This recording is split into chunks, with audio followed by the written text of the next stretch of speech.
What starts as a dream trip for a successful black couple turns into a public nightmare. Right at the boarding gate, in front of hundreds of passengers, they are surrounded by airport security. An aggressive officer, fueled by a dark prejudice, tears through their bags and puts the man in handcuffs, accusing him of a federal crime. The couple is humiliated, their careers on the line. But just as the officer celebrates his big catch, the doors to the terminal slide open, and two men in dark suits step in. They aren't airport security, they're Secret Service, and the officer has just made the biggest mistake of his life. The Hartsfield-Jackson Atlanta International Airport was, as always, a roaring river of human chaos. But for Dr. Autumn Washington and her husband, Matthias, it was just background noise. They navigated the currents of travelers with the easy, practiced grace of people who knew exactly where they were going, not just in the terminal, but in life.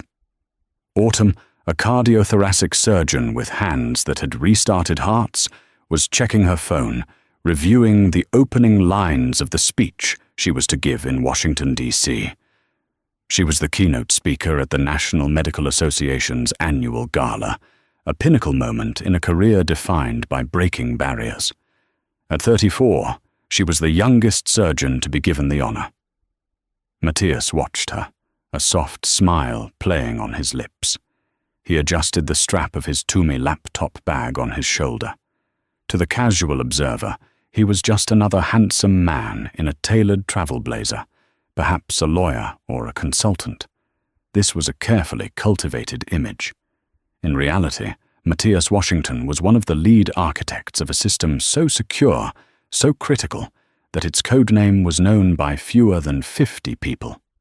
He was a digital ghost, a man whose job was to build invisible fortresses for the nation's most sensitive financial data. "Stop practicing, Lani," he murmured, his voice a low, warm contrast to the terminal's announcements. "You're going to be brilliant. You could do that speech in your sleep." "In my sleep, I pronounce aneurysm wrong, and the entire medical community revokes my license," she retorted, finally locking her phone and sliding it into her purse. She looped her arm through his. "Okay, I'm done. I'm present. Are you excited for DC?" "I'm excited to see you on that stage," Matthias said. "I'm excited for the overpriced Hotel Champagne. I am not excited about the political handshaking afterward." They shared a laugh. Their life was a good one, built on long nights, shared ambition, and a deep, unshakable partnership. They'd passed through the main TSA checkpoint with the breezy efficiency of their pre-check status, not a single beep or second glance. Now they were at Gate A34, waiting to board their Delta flight to DCA, first class, a small, deserved luxury. Standing near the gate podium, watching the passengers line up, was Officer Frank Miller. Miller was a man defined by his uniform. It was pressed to a knife's edge, but the man inside it was dull, blunted by 2 decades of the same routine. He was Port Authority Police, a supervisor, which gave him a jurisdiction that felt, to him, absolute. He wasn't TSA. He was the real police, and he resented the glorified baggage checkers as much as he resented the passengers. He'd had a bad morning, a fight with his ex-wife about a late alimony payment, a lukewarm coffee, and a reprimand from his captain, Elias Donovan, about excessive complaints. Miller believed complaints were just a sign he was doing his job. He scanned the crowd, his eyes, cynical and searching, skipped over the families with screaming kids, the road warrior businessmen in wrinkled suits, the college students. Then they landed on Matthias and Autumn. He saw the blazer. He saw Autumn's designer handbag. He saw the easy confidence, the way they leaned into each other, laughing, as if they didn't have a care in the world. They were standing near the first-class priority lane, clearly belonging there. And that, for some dark, twisted reason in Frank Miller's gut, was the problem. He watched them. He saw Matthias tap his laptop bag, a gesture of reassurance. He saw Autumn's gold watch glint under the fluorescent lights. Think they own the place, he thought, a familiar, sour resentment building in his chest. Probably some rapper or an athlete. All flash. His junior partner, a young officer named Russo, was sipping a soda nearby. "Look at these two, Russo," Miller muttered, just loud enough for him to hear. Priority lane, of course. Let's see how priority they are. Russo, new to the job and still idealistic, glanced over. "They look fine, Frank. They already cleared security." "Security is a process, kid, not a place," Miller said, puffing out his chest. The words sounded profound in his own head. "It's our job to be vigilant, right up until they're on the plane. You never know." The gate agent announced boarding for first class. Matthias and Autumn picked up their carry-ons. As they approached the scanner, holding out their boarding passes, Officer Miller took 2 heavy, deliberate steps forward, planting himself directly in their path. "Folks," he said, his voice a flat, authoritative bark that cut through the gate area chatter. "I'm going to need you to step aside." The world, which had been a comfortable blur of motion, snapped into sharp, unwelcome focus. The line behind them shuffled to a halt. The gate agent, a woman named Sharon, paused with her hand on the scanner, looking confused. Autumn's smile froze, then faded. I'm sorry, officer. Is there a problem? We're boarding." "There's a problem if I say there is, ma'am," Miller said, his eyes fixed on Matthias. He ignored Autumn, a deliberate slight. "You two, over here, against the wall."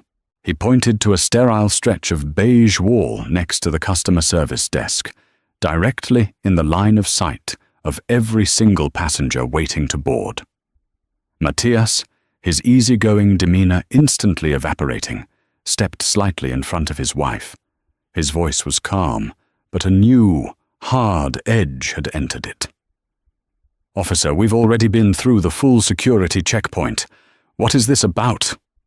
"It's about routine additional screening," Miller said, savoring the bureaucratic phrase. He crossed his arms. "Now, are you going to comply, or am I going to have to make this a scene?" The irony of the statement was bitter. He was already making a scene. People were staring openly now, their phones held loosely at their sides, not yet recording but ready. The assumption hung thick and toxic in the air. This couple, this well-dressed black couple, must have done something wrong. "There's no need for that," Matthias said tightly. He and Autumn moved to the wall. He set his laptop bag down gently. Autumn placed her purse beside it. "IDs, boarding passes." "Now," Miller commanded. They handed them over. Miller snatched them and held them up to the light, scrutinizing them with exaggerated care. "Matthias, Washington, and Dr. Autumn Washington," he read, his tone laced with a mocking disbelief on the doctor. "What's the purpose of your trip to D.C., Dr. Washington?" "I'm the keynote speaker at a medical conference," Autumn said, her voice shaking slightly, not with fear, but with a cold, rising fury. "And you know that's not a question you're required to ask." "I ask what I want," Miller snapped, "and you answer. What's in the bags?" "Our personal items," Matthias said. "A laptop, medical notes, a change of clothes, nothing that wasn't already screened and approved by TSA.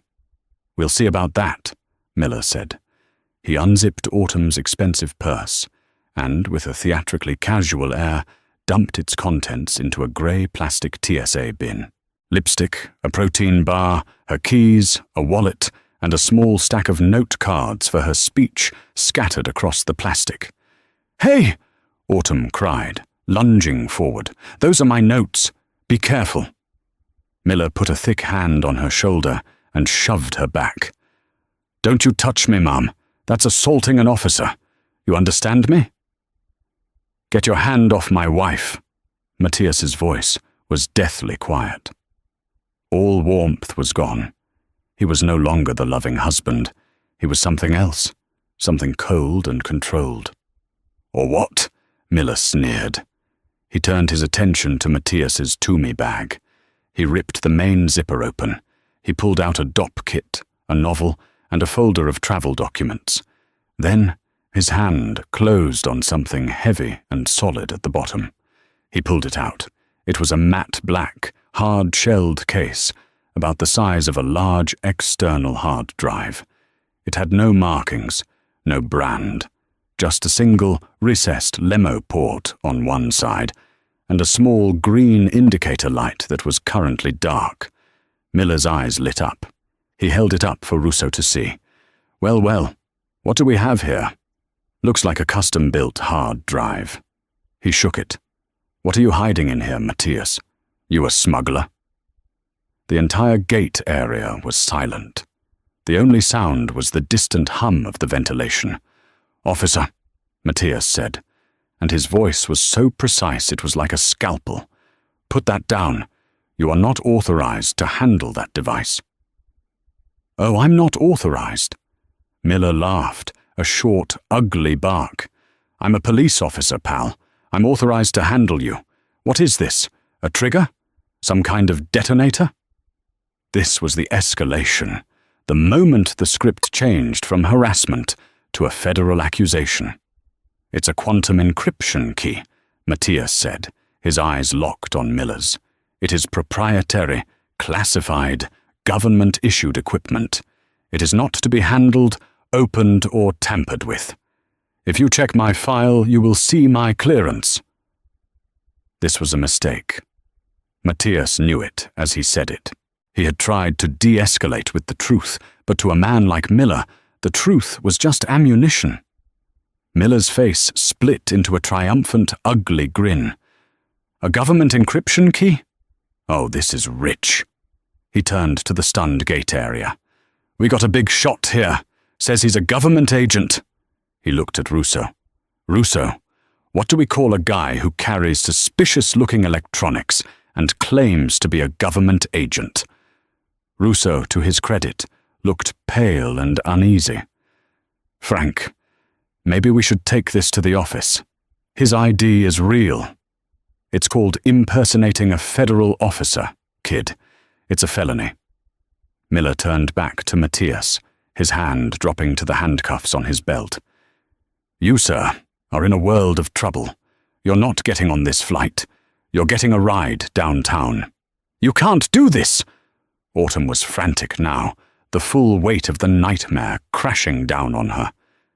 He's telling you the truth. Call your superiors. Check his name. You're making a terrible mistake. The only mistake, Miller said, was you thinking you could waltz through my airport with this bomb, maybe, and think your fancy clothes would stop me from doing my job. He pulled the cuffs. Matthias Washington, you are being detained on suspicion of terrorist threats and impersonating a federal agent. Put your hands behind your back. No, Matthias said. Not as a protest, but as a statement of fact. No? Miller's face turned purple. Russo, cuffs, now! He grabbed Matthias's arm and tried to twist it behind his back. Matthias, who was taller and in far better shape, tensed but did not resist, letting Miller struggle for a moment. Autumn screamed as Russo, following orders, grabbed her husband's other arm. The click of the metal cuffs locking around Matthias's wrists echoed in the silent terminal. The other passengers, who had been watching in paralyzed silence, now erupted. One man yelled, "Shame on you!" Another woman shouted, "He didn't do anything!" But most just watched, their faces a mixture of fear and suspicion. They had just seen a man arrested for terrorism at their gate. "It's okay, Lonnie," Matthias said, his voice strained as Miller pushed him forward. "It's okay. Don't say anything else." "Get her too," Miller barked at Russo, pointing at Autumn, who had her phone out and was clearly recording. "She's interfering. Assault." "I am a doctor. You can't." "We can, and we are," Miller said, yanking Matthias toward the jet bridge door, not to board, but to take him to the service elevator down to the tarmac. He was going to make a show of this. He looked back at the gate agent, Sharon, who was white as a sheet.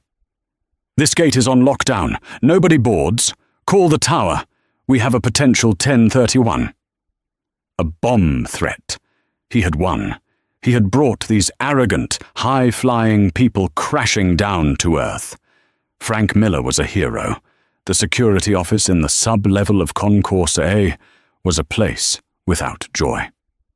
It was painted a pale, sickly green and lit by flickering fluorescent tubes that hummed at a frequency designed to fray the nerves. It smelled of stale coffee and industrial cleaner. Matthias was in a hard plastic chair, his hands cuffed behind his back. Autumn was in a chair opposite him, not cuffed, but a stony-faced Russo stood by the door, making it clear she was not free to leave. Her phone was on the metal desk, next to Miller's. Officer Frank Miller was pacing in front of them, high on his own power. He had Matthias's black box, the asset, on the desk in front of him. He tapped it with a pen. "So, Mr. Washington," Miller sneered, "we're running your prints. We're running your wife's. We're running this toy." He picked it up. "My guess? It's a data skimmer. Or maybe it's just a fancy brick to scare people. Either way, you're not going to be seeing the light of day for a while. That speech of yours, Doctor, you're going to miss it. Big time." Autumn's head was spinning. This couldn't be happening. She thought of her patients. She thought of the gala. She thought of the board of directors who were waiting to meet her. All of it was dissolving in this beige, humming room, all because of this one hateful man. "You are destroying our lives," she whispered, tears of pure rage burning in her eyes. "For what? Because you didn't like the way we looked?" "I'm destroying lives?" Miller slammed his hand on the desk, making both of them jump. "I'm saving them. You bring a suspicious device to a major airport. You lie about it. You claim to be government. You're lucky you're not at a black site already. My captain is on his way down, and he's bringing the bomb squad. They're going to crack this thing open, and whatever's inside, well, that's on you." This, finally, was what pierced Matthias's cold, controlled armor. Not the cuffs, not the humiliation, but the threat to the device. His head snapped up. His eyes were not angry. They were terrifyingly empty. "Officer Miller," he said, his voice low and vibrating with a dangerous energy. "Do not let them do that. I am going to tell you one last time. That device is not a toy. It is a shielded, next-generation quantum encryption key. It is currently paired with the U.S. Treasury's primary digital infrastructure. The moment you said bomb threat, you created a national security incident." "Shut up," Miller shouted. "No more lies." "The device," Matthias continued, as if Miller hadn't spoken, "is tracked by GPS to the millimeter. It is also monitored for biometric contact. My biometrics, the fact that it has been out of my possession for," he glanced at the wall clock, 12 minutes, "and has been handled by an unauthorized party. Means that right now, a tactical team is being scrambled. They already know exactly where we are. They are not the bomb squad." Miller's face, which had been a mask of triumph, wavered. A tiny seed of doubt had been planted. He looked at the box, which sat inert and harmless on his desk. "You're good," Miller said, trying to recapture his bluster. "I'll give you that. You almost had me. You're a hell of a con man. But this is my house, son. And the only people coming through that door are my people." "Then you'd better pray they get here fast," Matthias said. Autumn looked at her husband, seeing a side of him she had never known. The quiet, brilliant man who hated spreadsheets and loved old jazz records was gone. In his place was a man who spoke with the absolute certainty of a general. "Matthias," she breathed. "What is—" "It's my project, Lani," he said, his eyes still locked on Miller. "The Keystone project I've been on for 2 years, the one I couldn't talk about. It's live." Miller, now visibly sweating, stared at the box. He wanted to believe it was a bluff, but the man in the handcuffs was too calm, too precise. The story was too specific. He reached for his radio. "Russo, get on the horn. Ask Donovan where the hell EOD is." Russo, who had been silent by the door, fumbled for his own radio, but before he could press the button, the door to the office opened. It didn't burst open. It didn't swing. It was opened with a swift, controlled, and utterly silent efficiency, as if it were a high-tech lab and not a grubby airport police office. 2 men stood in the doorway. They were not Port Authority. They were not Atlanta PD. They were not the bomb squad. They were in immaculate, dark blue suits, plain, dark ties, earpieces. They wore no visible weapons, yet they radiated an aura of lethal competence. Their faces were blank, devoid of expression, their eyes scanning the room. Miller, Russo, Autumn, Matthias, the device, in a single fraction of a second assessment. The lead agent, a tall, sharp-featured man with pale blue eyes, stepped inside. His partner, built like a linebacker, stood framed in the doorway, blocking the only exit. The lead agent looked at Miller, who was still holding his radio, mouth agape. "Officer Frank Miller?" the agent asked. His voice was flat, like a newscaster reporting a tragedy. Who the hell are you?" Miller stammered, his authority vanishing like smoke. The agent didn't answer. He looked past Miller to the man in the handcuffs. His entire demeanor changed, a subtle, almost imperceptible dip of the head, a flicker of recognition. "Mr. Washington," the agent said, "I am Agent Thorne, U.S. Secret Service. We detected a proximity breach and a signal interruption on the Keystone asset." Autumn's hands flew to her mouth. "Secret Service?" Agent Thorne's eyes moved from Matthias to the handcuffs, then to the matte black box on Miller's desk. The temperature in the room seemed to drop by 20 degrees. "Officer Miller," Agent Thorne said, his voice now laced with a coldness that was far more terrifying than Miller's shouting. "You have 60 seconds to explain why a protected PPD asset is in handcuffs and why a piece of classified, critical national infrastructure is sitting on your desk like a lost wallet." The term PPD hung in the air, Principal Protection Detail. Autumn knew what that meant. It meant the president, the vice president. It meant people so important, their safety was a matter of national security. Frank Miller did not know what it meant, but he knew what Secret Service meant. And he knew what national infrastructure meant. The blood drained from his face, leaving behind a sick, pasty grey. I, Miller stammered, his bravado shattering into 1,000 pieces. He was carrying a suspicious device. He was uncooperative. He claimed to be a government agent. It was a Broken Arrow protocol, a potential terrorist threat. Agent Thorne did not blink. He walked slowly toward the desk. His partner, Agent Graves, stepped into the room, letting the door click shut behind him. Graves was now between Russo and the door. "A terrorist threat," Thorne repeated, his voice dangerously soft. "Officer, did you run this man's identification through the NCIC database?" We were in the process." "No, you were not," Thorne said, glancing at the dark computer screen in the corner. "You were pacing. You were gloating." He looked at Russo. "Officer Russo, did you at any point attempt to verify Mr. Washington's identity or clearance?" Russo, who was barely 25, looked like he was going to be sick. He could see his entire career, his pension, his future dissolving. "Sir, Agent Miller, he's my TO. He said he had it handled. He said the guy was a con man. I was just following orders, sir." Thorne's lip curled in disgust. "We'll see how that holds up." He turned his attention to Matthias.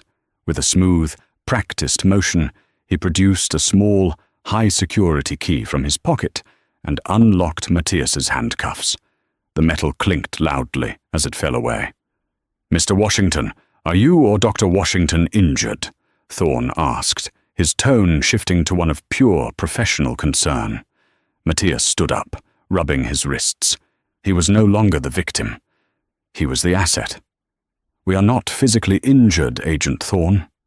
We have been detained for approximately 30 minutes. We have been publicly humiliated. My wife has been assaulted. And Officer Miller has threatened to have the Keystone asset cracked open by a bomb squad." If Agent Thorne had been cold before, he was now glacial. He turned his head slowly to look at Miller. "Cracked open."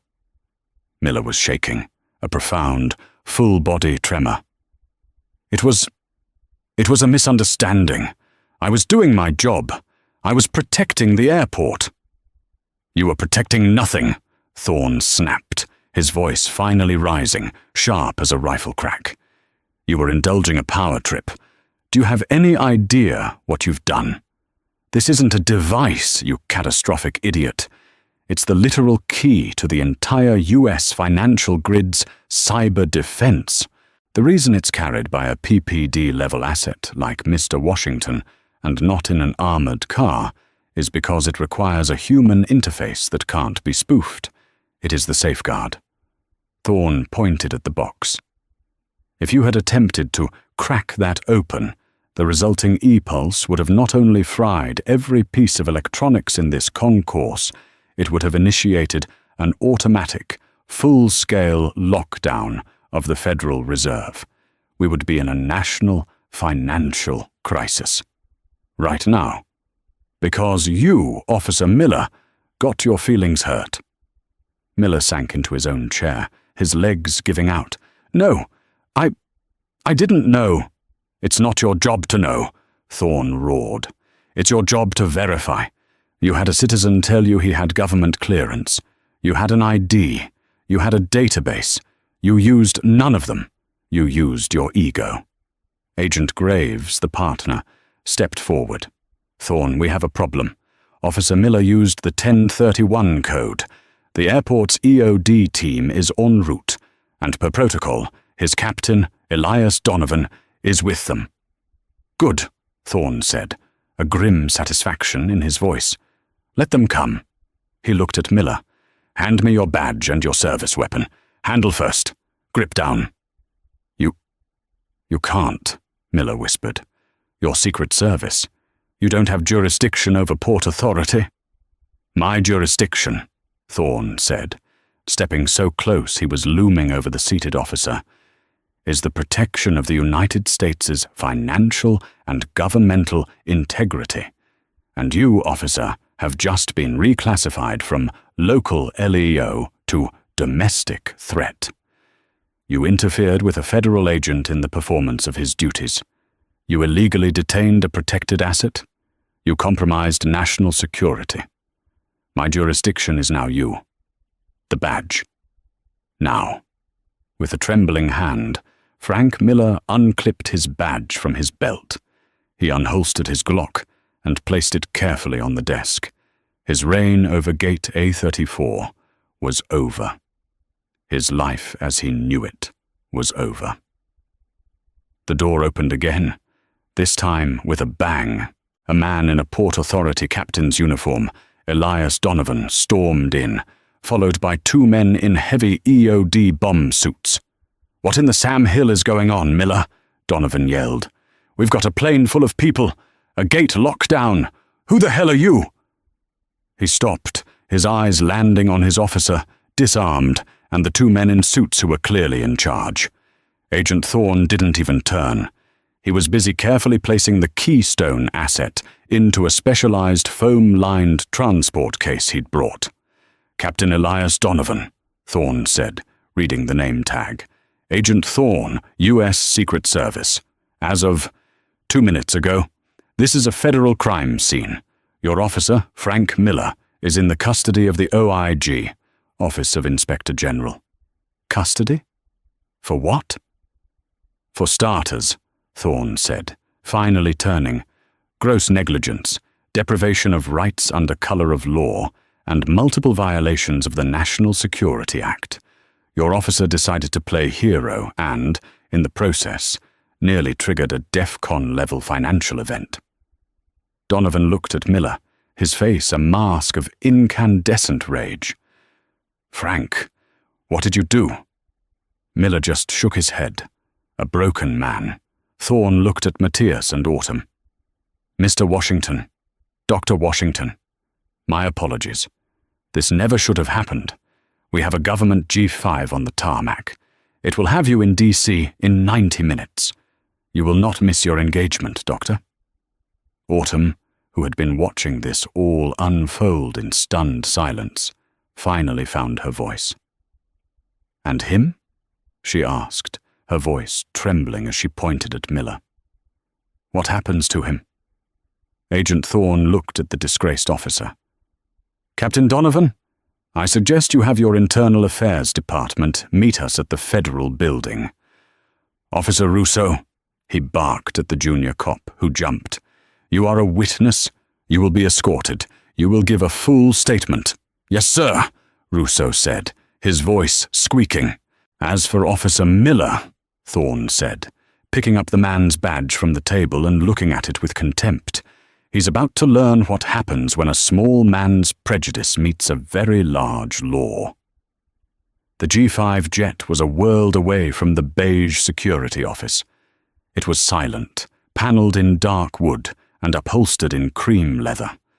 As it cut through the sky at 40,000 feet, Autumn held a glass of ice water in a hand that was still, an hour later, faintly trembling. Matthias was on a satellite phone in the jet's small private cabin, his back to her. His voice was the one he used for work, clipped, precise, and authoritative. "Yes, Mr. Secretary," Matthias was saying. "The asset is secure.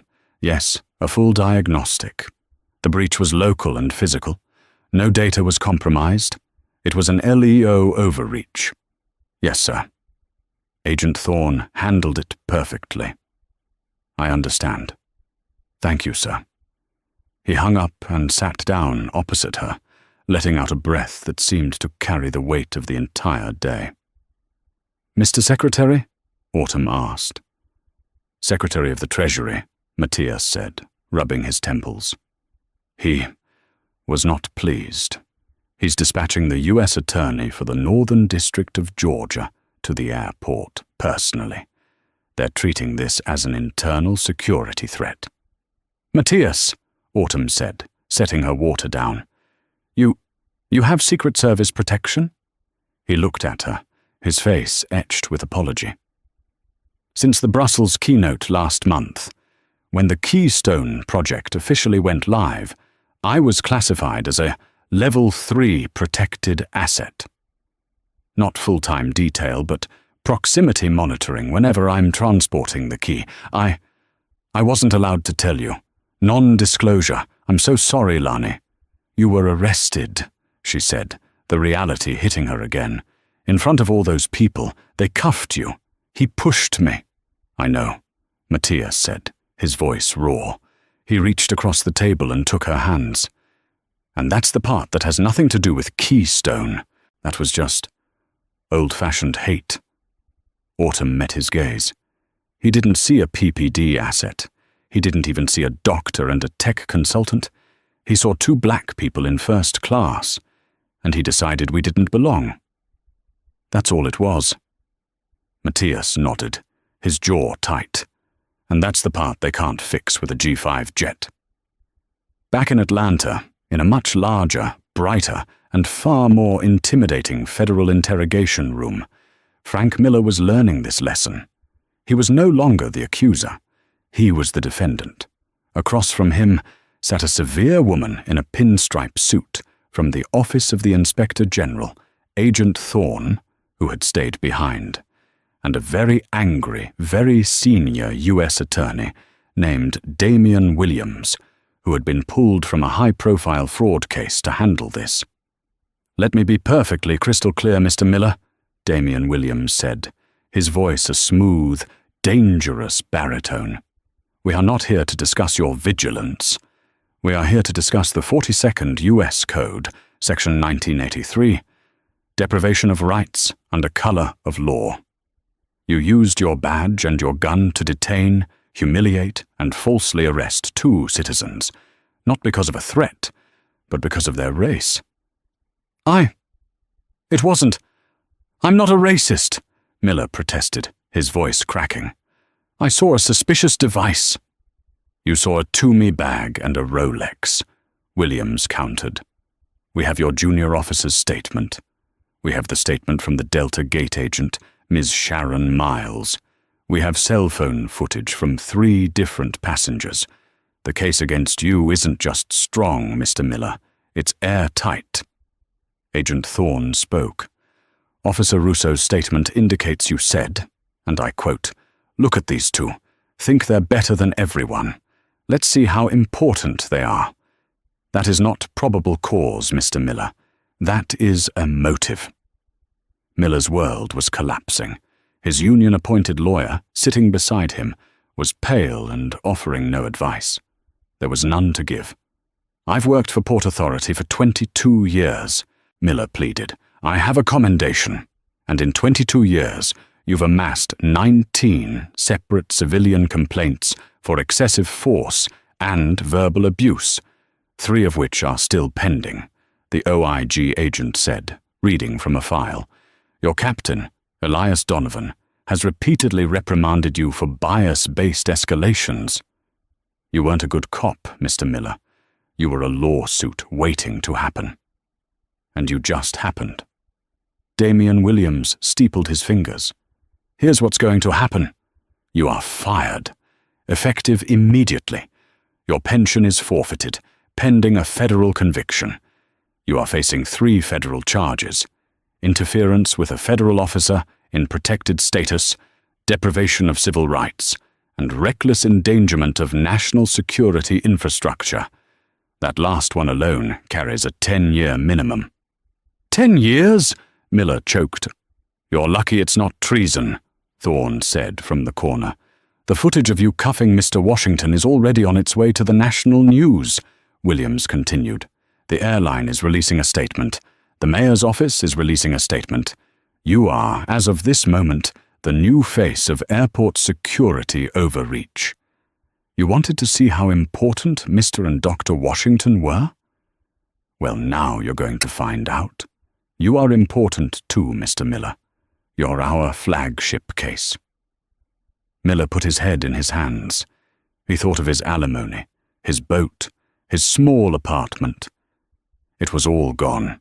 He had flown too close to the sun, and the people he'd tried to burn were, it turned out, the sun itself. Autumn Washington, meanwhile, stood on the stage of the Marriott Marquis in Washington, D.C. She was under the bright, warm lights, a sea of 2,000 faces looking up at her. She had arrived, with a full Secret Service escort, just 10 minutes before her speech. She looked at her note cards, the ones Miller had dumped in a plastic bin. Then she set them down on the podium. She didn't need them. "Good evening," she said, her voice clear and strong, ringing through the ballroom. "My speech tonight was supposed to be about new techniques in mitral valve repair. But I'd like to talk about a different kind of heart failure. A failure of our systems, a failure of basic human decency." She told them what happened, the entire, ugly, humiliating story. The room was tomb silent, and when she finished, the applause was not just polite. It was a deafening, standing, thunderous roar of support. In the front row, Matthias Washington, flanked by Agent Thorne, clapped the loudest. The fallout was immediate and catastrophic, but only for one side. The story was the lead on every national news network for 48 hours. Doctor and DC Cyber Chief, detained in bias incident, read one Chiron. Hero cop or power-tripping bully? Asked another. The narrative, thanks to the statements from the U.S. Attorney's Office and the dozens of passenger videos, was not on Miller's side. Officer Russo, in exchange for his full, unvarnished testimony, was suspended for 6 months without pay and demoted, but he avoided federal charges. He quietly left the force and became an insurance adjuster. Captain Elias Donovan was forced to resign. The subsequent internal investigation revealed he had buried at least a dozen of Miller's complaints, creating the very monster that had brought down his department. For Frank Miller, there was no soft landing. He was released on a staggering bond, which he could only pay by liquidating his entire 401k. His trial was 6 months later. It was a blur. The prosecution, led by Damian Williams himself, was a well-oiled machine. They had the videos. They had Russo's tearful testimony. They had the gate agent, Sharon, who described Miller's vicious and triumphant attitude. And they had Matthias Washington, who took the stand and explained, in calm, devastating detail, not what the Keystone asset did, but what Miller's actions represented. He did not see a citizen, Matthias said to the jury. He saw a target.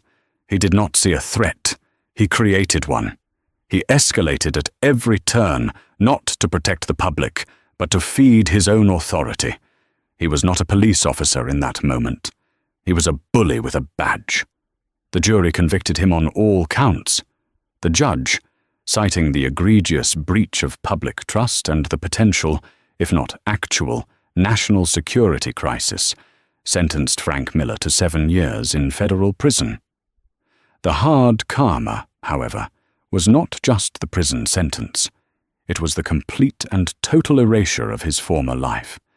His ex-wife filed a motion, and a judge, citing his felony conviction, terminated his visitation rights to his children. His name was stripped from his commendation plaque at the Port Authority headquarters. His friends on the force stopped taking his calls. We skip forward 2 years. Frank Miller is out, released early for good behavior into a world that had no place for him. He was a convicted felon. He couldn't own a gun, meaning his entire career in security was over. He couldn't even get a job as a mall cop. He was 48 years old, his savings gone to lawyers, his pension non-existent. He ended up working the night shift, stocking shelves at a 24-hour Walmart in a different state where no one knew his name.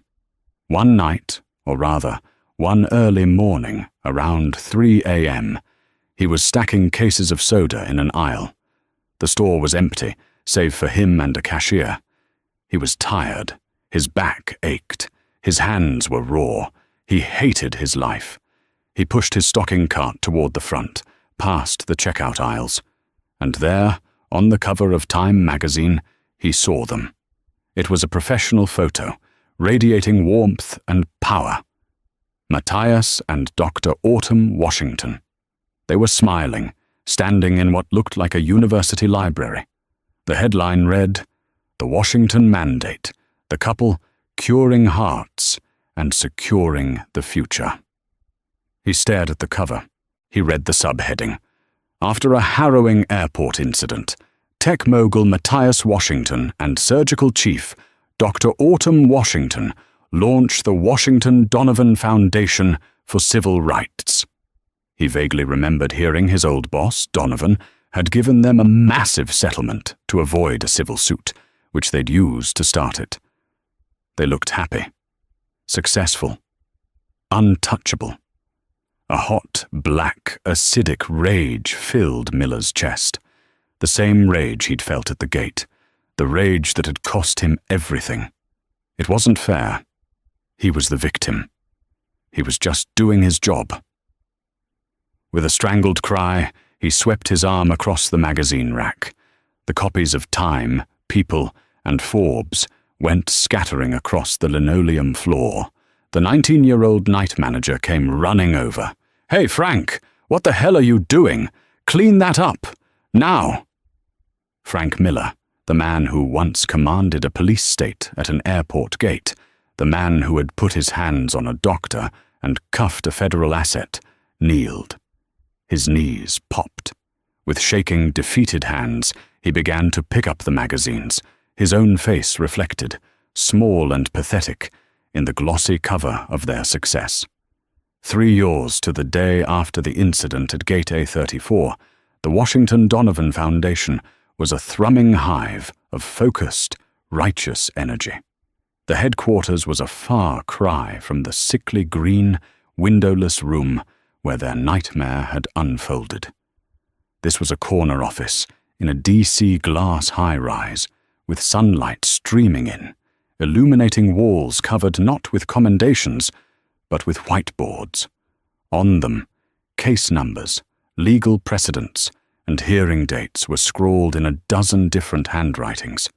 Young, brilliant lawyers, the kind who could have been making 7 figures at corporate firms, huddled over desks, their voices low and intense as they spoke into headsets, providing free counsel.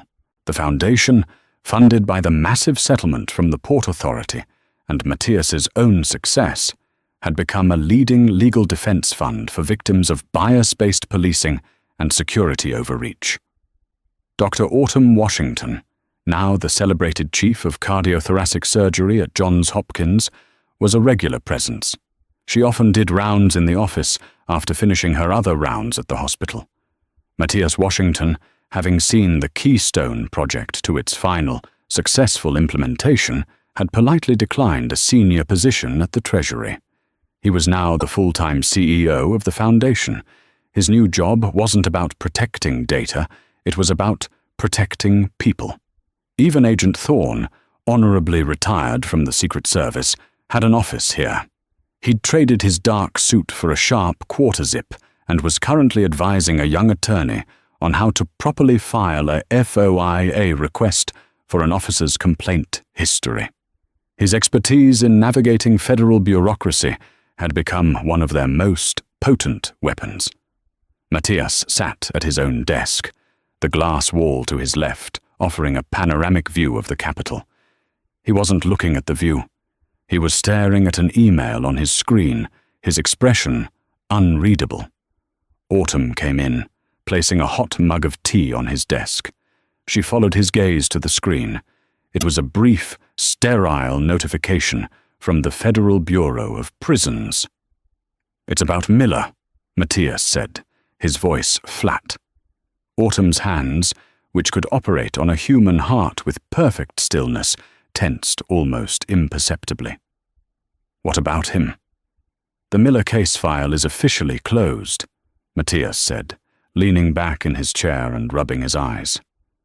"He was paroled 2 years ago, you'll remember. We just got the final update. He violated that parole 6 months ago. Got into a drunken fistfight at a bar over a football game. He's been sent back to finish his original 7-year term." He let out a long, slow breath. "It's done. He's just gone." Autumn came up behind his chair, resting her chin on his shoulder, her arms wrapping around his chest. She could feel the tension in his shoulders, a residual echo of a day she, too, would never forget. "Does that make you happy?" she asked softly.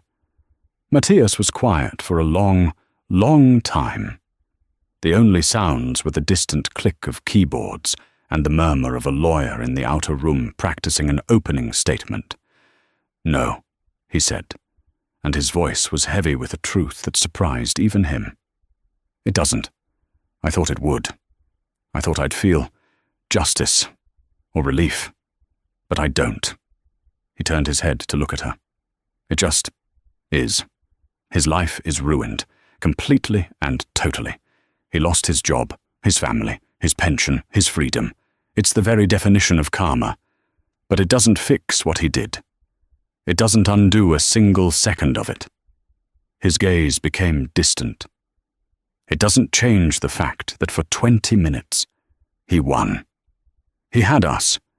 He had his knee on our necks, figuratively. He had us against a wall, in front of hundreds of people, and he had all the power in the world.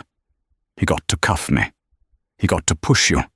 He got to feel that sick, triumphant, hateful joy. He shook his head, a grim, sad motion. He picked the wrong two people. That's all that happened. It wasn't the system working, it was the system failing, and then colliding with a level of privilege we didn't even know we had. Autumn nodded, moving to sit on the edge of his desk so she could face him. The wrong two people, she repeated, her voice full of a cold, remembered fear. That's the part that haunts me every single day. That's why I'm here instead of at the hospital charity gala tonight. She looked out at the busy office. What if, Lani? What if you were a medical assistant instead of the keynote speaker? What if you, Matthias, were a high school teacher, not a PPD asset? What if we were just us? Two black people, saving up for a vacation, flying coach. Her voice dropped to a whisper. Where would we be? In a holding cell, fired from our jobs for making a scene, our careers in flames. We would be just another statistic, another story on page 12 of the local news, with no video, an official report saying we were uncooperative and aggressive. We'd be a file in a drawer. Matthias stood up, taking her hand. He walked with her to the vast glass wall, and they looked down on the city, its lights beginning to glitter as dusk fell. But we did have the thing, Matthias said, his voice regaining its strength. And we did have the video, and we did have the power, and we had Agent Thorne and the full weight of the US goddamn Treasury, all because I was carrying a box. He squeezed her hand. We can't change what happened to us. We can't even change the fact that Miller is a hateful, broken man. But we can change the what if for someone else. He gestured to the main room, where the Foundation's night shift team was just coming in, fresh and ready to fight. This, he said, this office, these lawyers, this is the keystone asset for everyone else. This is the G5 jet. This is the Secret Service detail for the people who don't have one. Miller's karma isn't him rotting in a cell. His karma is this.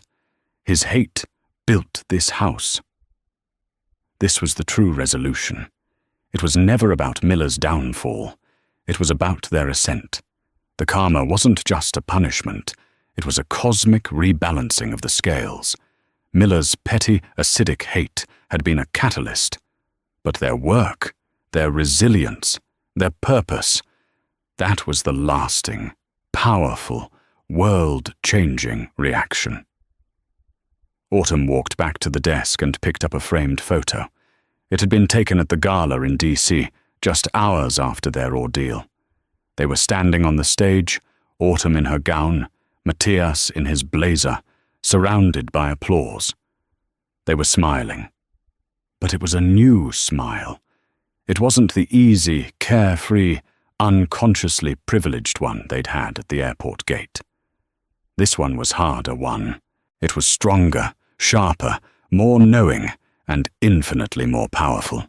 It was the smile of two people who had been pushed and had decided to push back. Not just for themselves, but for everyone. He wanted to see how important we were, Autumn said, her finger tracing the glass over Matthias's face. And now he knows, Matthias replied, coming up behind her. He placed a new file on his desk. Let's get to work. We've got a new case from O'Hare, a flight attendant, cuffed at the gate, no keystone asset in sight. The story of Matthias and Autumn could have ended in a holding cell. Their truth was saved, not by the system, but by an exception to it, a Secret Service detail. But for every Frank Miller who gets caught, how many others don't? How many people, without the keystone asset in their bag, have their lives ruined by a power trip and a badge? The real karma here wasn't just that Miller lost his job, it's that the Washingtons built a foundation to fight for everyone who isn't a high-level government asset. What do you think? Was Miller's downfall an act of justice, or just bad luck for him? Let us know your thoughts in the comments below. If this story shocked you, please hit that like button, share it with someone who needs to see it, and don't forget to subscribe for more true-life stories of drama, karma, and justice. Thank you for watching.